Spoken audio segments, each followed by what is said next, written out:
Hi everyone. Thank you so much for joining me today. Like Lisa just said, my name is Candace, and I'm a biologist at our Endangered Species program here at Xerces.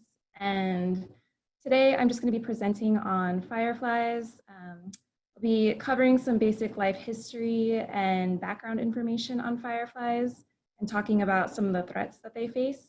And then I'll be going over some more specific recommendations for how natural areas professionals like yourselves can help fireflies and protect them and their habitat.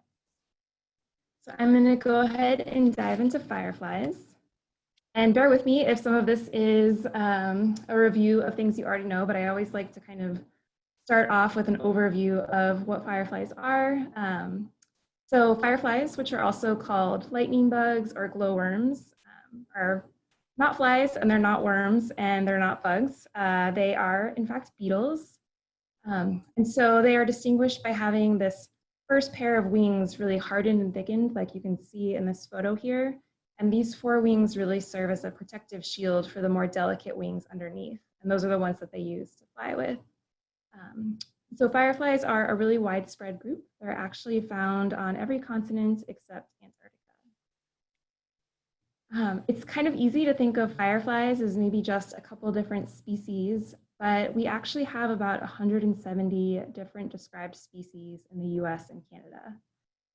As you can see from this map, fireflies are found in 49 US states, so all of the states except Hawaii, and in many Canadian provinces and territories.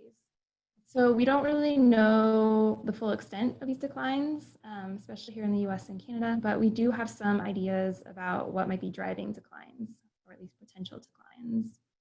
And so earlier this year, members of the International Union for Conservation of Nature, or IUCN, Firefly Specialist Group published this perspective piece in Bioscience. And it was basically trying to compile all the perceived threats to fireflies in different regions of the world. So I want to emphasize that we still have a lot to learn about fireflies. Everything from where they live to how they're impacted by threats. I encourage you as you work to protect fireflies and learn more about fireflies at your sites or at your homes. Share your findings, share them with land managers and other researchers and with visitors. So I just wanted to encourage you to check out the firefly pages on the Xerces website. We talked about a lot of these in our talk today. And a lot of this presentation and the information I discussed actually comes from our conservation guidelines, Conserving the Jewels of the Night.